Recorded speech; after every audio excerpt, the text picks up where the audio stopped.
in September of 2014, at 10 years old, while other kids were busy playing sports like basketball or volleyball, I enrolled in a course for a lesser-known sport, which I would then go on to devote 4 years of my life to. This is the story of what happened to me. My name is Namuundari. I'm a senior in high school, and when I was in 5th grade, my mom wanted me to be ahead of my peers in my studies, so she enrolled me in a memory training course, hoping I will learn to never forget anything I ever memorized. For any of you who don't know, the course basically teaches you memorization methods, called mnemonic techniques, like the well-known memory palace, for instance, where you attach information to objects in an imaginary location in order to memorize things in a very short duration of time and remember it back like it's nothing. For instance, if you showed me a sequence of 40 random digits right now, like so, I could memorize it in a little under a minute and recite it back to you next week, but you probably wouldn't remember it by then. Back then, this course was something I would devote 2 days of my week to for like 2 months. I enjoyed it a lot though, as I learned how to do things I never even imagined I could do. But I soon discovered that this whole memorizing super fast thing went even deeper than a simple life hack. It was a niche sport that Mongolians were surprisingly good at. It was called memory sports. To give you an example, back then, the top 5 competitors at the recent 2014 World Memory Championships for ages 13 to 18 were all Mongolians. This means that this sport was actually something many people here devoted a lot of time and energy to. One thing led to another, and by that I mean my mom convinced me to become a memory athlete. And by spring of 2015, at just 11 years old, I was already entering my first competition, the 2015 Mongolian Memory Championships. I added a group photo with all the competitors here, and if you look a little closer, there's me. So here's a quick rundown of how the sport worked. I won't be going into detail or showing you many pictures because, well, it's a pretty boring sport to watch. It's not like basketball or soccer where everyone screams whenever someone scores. Instead, competitors wear these huge noise-canceling headphones that look silly if I'm being honest, like the one I'm wearing here at the 2017 Mongolian Memory Championships, and try not to make the slightest bit of sound. If you walked into a competition room right now, even your footsteps on the carpet would be considered loud. This is because athletes compete for 3 days straight, memorizing 10 different types of things, whether it be a deck of cards, random numbers, binary digits, random words, or even the names and faces of fictional people. These 10 different categories are called disciplines, and there are bronze, silver, and gold medals for each. So theoretically, one could earn 10 medals from just one competition alone, which I came close to doing on multiple occasions. This is because I picked up these mnemonic techniques really fast, meaning I became really good at these disciplines really quickly. This translated into a lot of medals and achievements, and the Kids National Champion Award at my very first competition. At the time, I thought it was a good thing, and in a way, it was. I became successful at a young age, since I was naturally good at the sport. At the same time, something incredibly dangerous was happening. My self-worth and confidence was becoming tied to my success and the attention I earned from my family, peers, and authority figures. You see, the more medals and achievements I earned, the more it was expected of me. And yet, I was convinced that I didn't need to work harder as I was already the best, right? This was a recipe for disaster because when, of course, those who were better than me showed up, I didn't really do anything about it.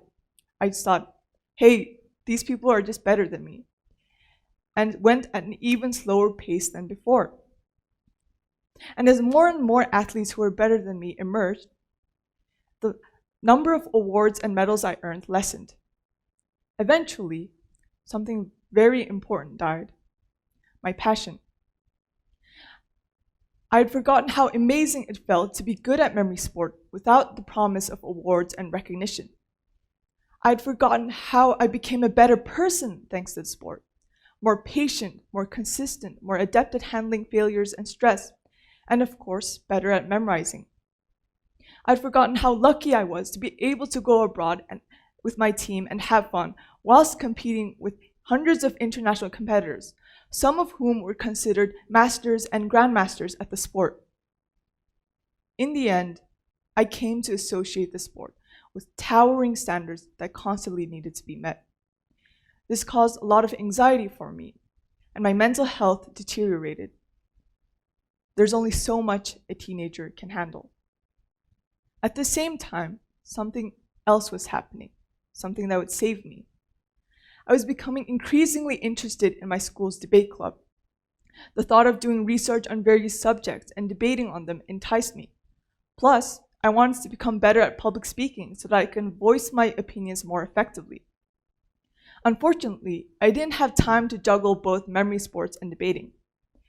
And because I was afraid of letting people down, I couldn't bring myself to quit the former. In addition, there was the prospect of getting into a prestigious college, with the friends telling me that I should just half-heartedly continue for the 3 years I had left, as I was 15 at the time, and use being an international athlete to my advantage on my application.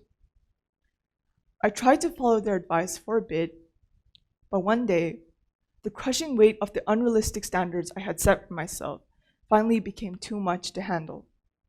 I got up and told myself, "This isn't working. You're not happy.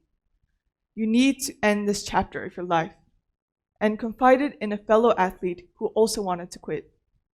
The two of us mustered up our courage, walked up to our coach, and told him everything. And that was it. The chains binding me disappeared. As soon as I quit, I joined my school's debate club, and the experience was completely different. For one thing, I wasn't immediately good at debating. I stuttered a lot, and my first speech was only 4 minutes out of the 8 minutes I needed to speak. This meant that I was going at the same pace as my peers, and I had to work equally hard to improve. Most importantly, it meant I had zero expectations to meet from the get-go, which was like a breath of fresh air. I could make as many mistakes as I wanted without fearing disappointment. My debate coach would just say, "It's all right, you can do better next time," as opposed to the words I used to tell myself before. "You have to be the best, or you're nobody." I'm currently entering my 3rd year of debating, and I'm much happier as instead of comparing myself to others, I'm solely focusing on my own progress. I'm debating for the sake of debating, not for success, not for recognition, not for college apps, but for myself. I'm truly passionate about debating, and I believe I will continue debating even when I'm in college. Despite everything, I will never regret becoming an athlete.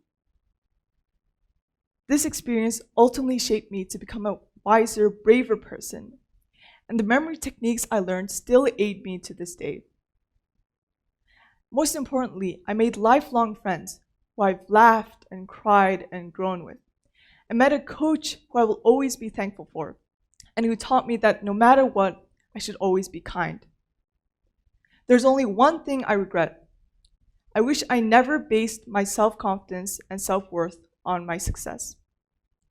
To conclude, after numerous trials and errors, I discovered something I genuinely enjoyed, and learned to appreciate myself for who I am, not what I accomplish. I want to end by asking everyone in the audience to think about the things they do and why they do them. I want everyone to reflect on whether they let achievements be the foundation of their self-worth. And if so, figure out what they should do next. Remember, self-confidence is the key to success, not the other way around. Thank you.